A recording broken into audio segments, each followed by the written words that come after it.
Hi, I'm Paul from Unleashed Motorhome Hire, and I'll be your host for your upcoming trip. We want your stay to be as comfortable as possible, so we've created this handover video to show you all the systems of the vehicle, so on the day of collection you'll already be familiar with everything. We'll still be here to do a handover in person, just to make sure that you're comfortable with everything before you drive off. Before we get started, you'll notice around the motorhome these handy QR codes. If you've forgotten how to do anything or just need a little help, then scan these with the camera on your phone and it will take you directly to this section of the video. All of our videos are available on our YouTube channel. Just search Unleashed Motorhome Hire to view all of our videos. So let's begin. You'll only have two keys for the van, an ignition key and a smaller habitation key. The locks on the van operate from the smaller key. All the locker doors on the van operate the same. Insert your key, turn it to unlock and the handle will pop out. Twist the handle to unlatch it and then open the door. When you're finished in the locker, twist the handle to latch it back in place, then lock it again before pushing the handle in. You'll hear it click back into place, and just so you're aware, these locks can sometimes be a little bit awkward. The fuel fills just behind the passenger door on all our vehicles. If you're in a Fiat van, you'll need the ignition key to unlock the cap. With the Fords, there is no cap and the nozzle inserts straight in. All of the vehicles we run have the new Euro 6 engines, which means they take AdBlue as well. We top this up regularly, but should the warning light come on the dash, you'll need to put some in. When the warning light comes on, it generally gives you about 750 miles notice, so there's no need to stop straight away, but the next time you fuel up, just put 5 litres in and this should be sufficient for around 750 to 1,000 miles of driving. AdBlue is readily available from any petrol station and most supermarkets. Inside the gas locker, you'll find your gas cylinder, electric hookup cable and freshwater hose. We provide refillable gas systems in all our vans, which will be supplied full or nearly full. The gas should always be switched off whilst driving. To turn it off, locate the brass knob on the top of the cylinder and turn it clockwise for off. When you park up, switch it back on again, and remember, even if you're just parking up for the day somewhere, you'll need to switch it back on so the fridge will have something to run off. There's also a level indicator. These aren't 100% accurate. They tend to show full until the cylinder is around 60% used and then will drop down relatively quickly. If you need to fill the gas when you're away, then we tend to use the Autogas website. This contains up-to-date information and map searches for your closest LPG station. We've created a separate video showing you how to fill the gas, which you can access by scanning the QR code on the gas locker door. In the rear of the van, you'll find a broom, your outdoor table, chairs and a pair of levelling ramps. The levelling ramps are there for parking the motorhome on when your pitch isn't quite level. You can drive or reverse onto these, use under the front, side or rear, just to get your van sitting nice and level. Also, if you have a model with a drop-down bed, you'll find your ladders in the back here. To use the bike rack, simply drop the tray down. On the base you have straps to secure the wheels of the bike to. These are adjustable to suit the width of the wheels. On the top we have adjustable arms. Secure these to the crossbar of the bike. And remember, there's a 60 kilogram weight limit on all of the bike racks on our motorhomes. To connect the motorhome up to mains electric, first wind the cable off the reel. It's important to do this as left coiled up it will generate heat, and in extreme circumstances these reels have been known to catch fire. Secondly, connect the van end by pulling back the lid and inserting into the socket. Finally, connect the trailing lead to the power source on the site. To disconnect, follow the procedure in reverse. When removing the lead from the van, you'll need to press down this little lever in order to release the plug. Your freshwater hose is located in your gas locker. All our vans come with 5 metres of hose with hose lock adapters and tap connectors. Some pitches will have their own water supply, but for the most part you'll need to take your van to the motorhome service point, where you'll be able to fill your fresh water and empty your waste. When filling the van, you can either just fill it until it overflows, or use the refill function on the main control panel, which will tell you when the tank is full. All the water from the sink and shower goes into a holding tank underneath the vehicle. There's a waste release handle, which when pulled will simply drop the water out of the bottom of the van. On the sites they will usually have a drive over grid or eco drain where you can let this water go. Just position the van over the grid, pull the handle and wait until it's empty. Once the water stops flowing, just push the handle back in, which will seal the cassette back up. To empty the toilet, unlock and open the locker door. Lift the blue lever at the bottom and slide the cassette out. If the cassette won't come out, this is because the grey lever on the toilet itself isn't shut properly. With the cassette out, you have a carry handle and wheels. Take this over to the LSAN point on the site. Unscrew the lid and make sure you put this where it can't fall into the pit. Holding the cassette with both hands, pour the waste out. Once pouring, press your finger on the blue button. This allows some air into the cassette and then the contents will come out smoothly rather than glugging. Adjacent to the LSAN point will be a freshwater hose. Rinse the cassette and empty again. You may have to do this a couple of times to get everything out of the bottom. Once the water is running clear, you know everything is out. Just remember when using the toilet, what goes in must come out. This is the new Truma iNet X control panel. To switch it on, just hit the home button. It will take a few seconds to start up and then bring you to the home screen. We'll take a few minutes to run through all the functions of the panel and I'll also show you how to use it with the app as well. In the top left is the Resources tab. In here you can see the battery and water levels in the van. At the top is your engine battery and below is the leisure battery. All the fixtures and fittings in the vehicle are LED and our vans are equipped with solar panels. So even when you're not on an electric hookup, you shouldn't experience any issues with battery levels. To the right of this is our water levels. At the top is our fresh water and to the bottom is our grey water. This is the water from the sink and shower and is held in a tank underneath the van. This panel also has a refill function. When you're filling the van up with water, you can switch this on and it will continuously monitor the levels and beep at you to tell you when the tank is full. Once full, just hit Refill Finished and it will take you back to the previous screen. To go back to the main screen at any point, just hit the back button. In the top right of the screen, you'll see this little cable symbol. This will appear when you're connected to hookup. In the bottom left is the Switches tab. You use this to control your outside light, interior lights and your water pump. Just touch the icons to switch them on and off. The television is connected to the interior lighting circuit, so this needs to be on in order to use the TV. All the lights in the vehicle switch individually, and this is something we'll show you on collection as switch positions differ between models. On the right hand side is the water pump. You'll need to have this switched on whenever you're using any water in the vehicle, and that includes flushing the toilet. It's good practice to switch it off when you're not using it, and this is for two reasons. Number one, if you were to run out of water, then the pump will overrun until it burns itself out.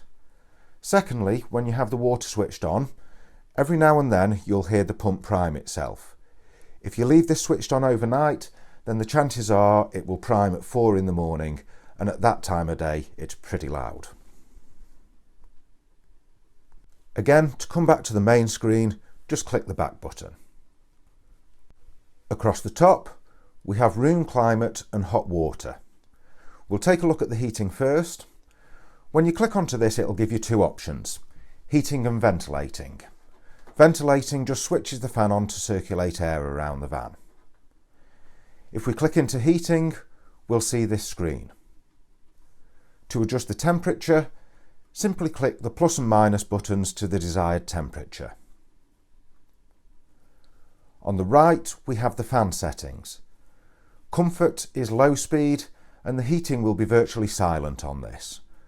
We also have a fast setting, which you should only need to use if it's very cold or you wish to heat the van quickly. When the boiler is functioning, these red rings will pulse around the outside of the temperature. In the bottom right, this is where we choose the energy settings. We can either run this off gas, electric, or a combination of both. The easiest thing to do is switch them both on, and then the boiler will automatically choose what to run off. Remember, you can only run off electric if you're connected to 240 volt hookup. To turn the heating off, click this button in the top right hand corner. This will then bring you straight back to the main screen. To adjust the water settings, click onto warm water and then click to turn on. We have 3 settings for the water, 40 degrees for washing dishes, 60 degrees for showering, and we can also set to 70 degrees, which will enable you to have a slightly longer or multiple showers. The pulsing red circle means that the boiler is heating the water. We have the energy settings, the same as with the heating, and again, the easiest thing to do is to have both the gas and electric switched on and let the control panel decide what it's best to run off. The boiler will always give precedence to the heating over hot water, so we have the faster heating function. This then prioritises the hot water for 40 minutes before switching back over to heating. To turn the water off, click on the top right. If you leave the heating and hot water on constantly, you'll use the gas in the van pretty quickly. So it's best practice to turn these on and off when you need them. At the bottom, we have the Notifications tab. In here, any system errors will be listed. This is really handy as it tells you what's wrong, giving you the knowledge to rectify the problem. Finally, we have the power control. In here we have 2 options. We can put the system into standby, which switches everything off but allows the heating and hot water to continue running, or we can choose shutdown, which will turn off everything. When you leave the vehicle, you should always shut down the panel. To wake the panel up, just press the home button. All of the van's functions can be controlled via a smartphone, which makes this even more user-friendly. Go to your App Store and download the Truma iNet X app. You'll need to register first before being able to use it, so it's worth doing this in advance of collecting the motorhome, then we can simply show you how to pair your phone when you arrive with us. To use the fridge, simply press and hold the power button for a couple of seconds and it will turn itself on. Just make sure the A symbol is showing. This means that the fridge is set to automatic and it will cycle between gas, electric hookup and engine. To adjust the settings or temperature, press and hold the square. Firstly, it will flash on the energy settings, which we don't want to change. So if you press the square again, it will then go over to the temperature settings. We can adjust up and down using the arrow keys. Usually 3 bars is fine, 4 if it's quite hot, 5 is great for initial cooling but will start to freeze everything in the fridge after 24 hours or so.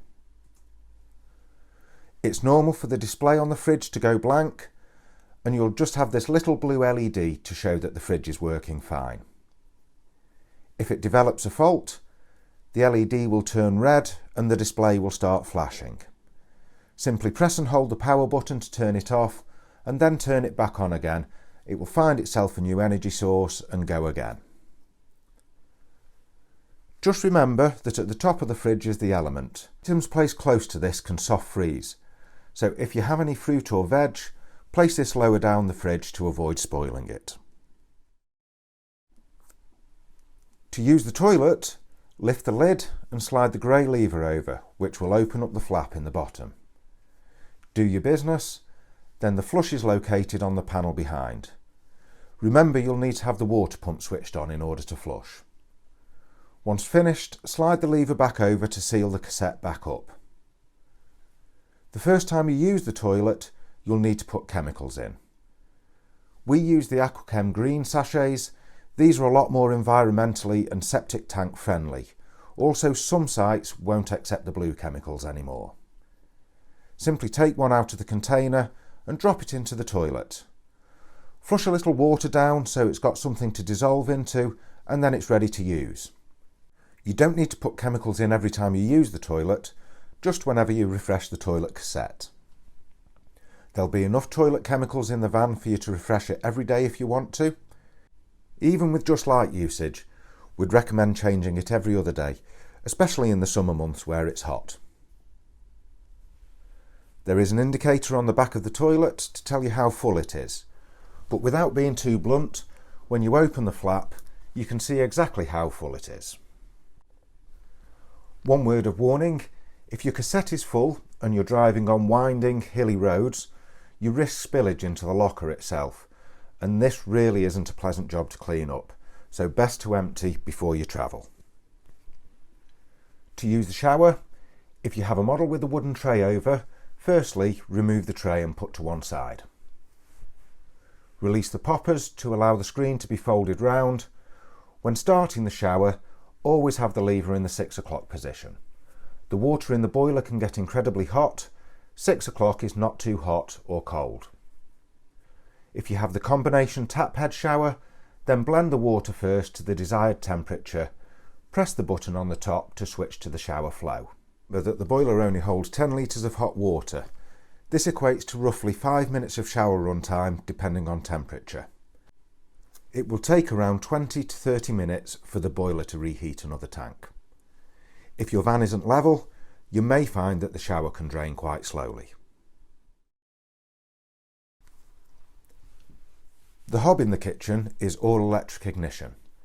Simply turn the dial, press and hold for a few seconds and then release. With the oven and grill, turn the dial to the right, the flame symbol for the grill. Again, press and hold the dial and then press the ignition button. You'll hear it ignite. Keep the dial pressed for a few seconds and then this will stay alight. For the oven, turn it the opposite direction and do exactly the same.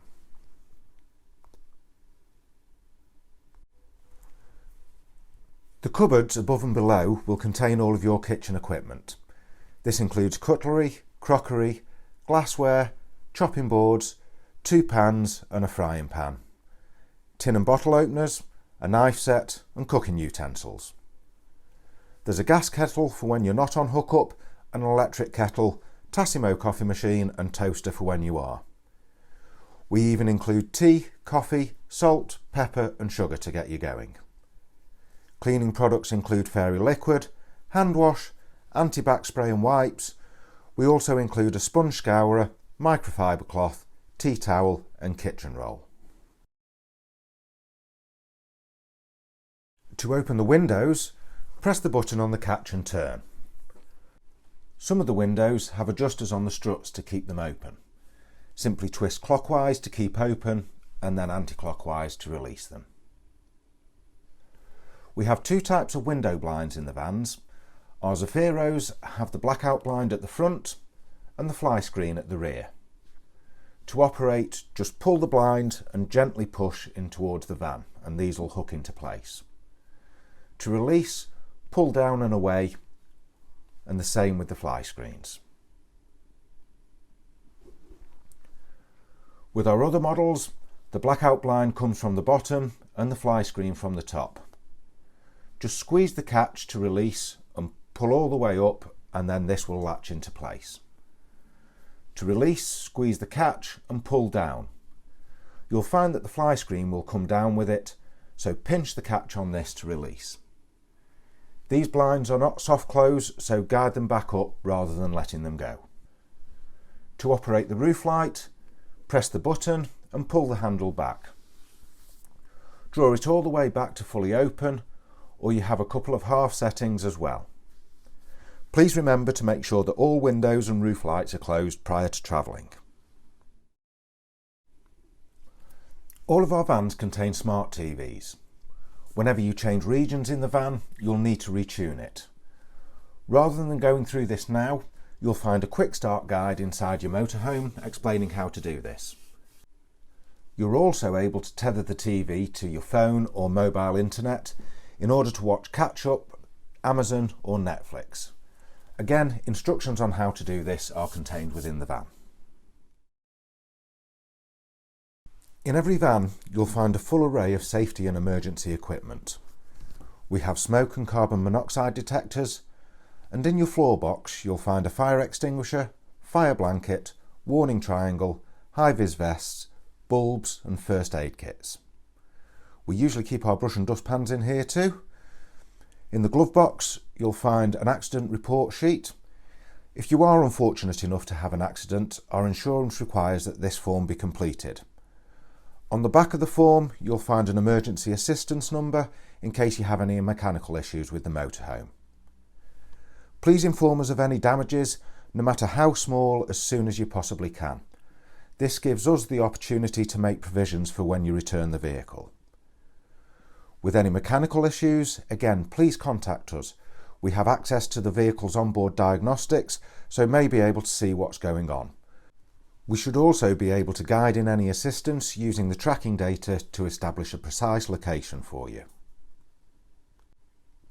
Finally, under the sun visor, you'll find a card with your vehicle's height, length and width, and under the passenger side, some pre-driving checks, things just to watch out for and check before setting off. We often get asked for any driving tips or things to be careful of whilst driving the motorhomes. The first thing to say is they're actually quite easy to drive. The vision from the top and blind spot mirrors is great, and you have the two cameras at the back of the van which you can use for both reversing and as a rear view mirror if you want to whilst driving. As you're sat in quite an elevated position, this also helps with your vision. Most of the damage we get to the vehicles is to the rear end. As you can see, there's quite a large overhang behind the back wheels. When you turn, you're going to get a bit of reverse swing from the back end of the van. Now if you're in a tight spot, for example you're in a car park or you've pulled into the side of the road to let somebody past, remember to pull off and turn gradually, keeping your eye on the mirror so as not to catch the back end of the van.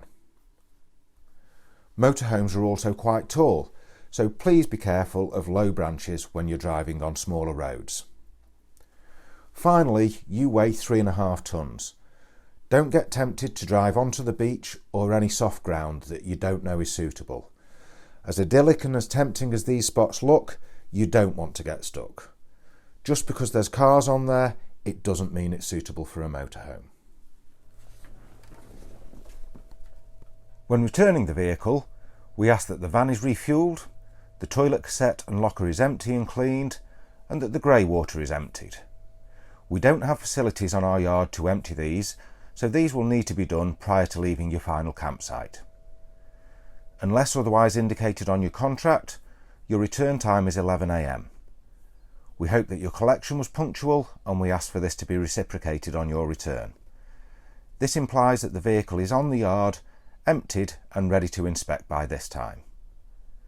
Please allow yourself plenty of time, especially if you're travelling at peak times, and if you know you're going to be late, then please advise us as soon as you can. We will have staff on site waiting to clean and turn around the vehicles as soon as they arrive, so this gives us the opportunity to inform them too. We fully expect to clean the vehicles inside and out, but if you can make sure that all your rubbish is removed, kitchen equipment tidy and clean, and have a quick sweep through to remove the worst, this is very much appreciated as it helps us to turn around the vans quickly and efficiently for our next customers to enjoy their holiday. When you do arrive to collect your vehicle, please remember we need to see a photo ID. This applies to anyone who is driving the van. We'll also need to take the pre-authorisation for your damage deposit, and finally we'll do a full tour of the van and note down any damages on a report sheet, which we'll both then sign along with your contracts before getting you on your way. Thanks for watching, and we'll see you soon.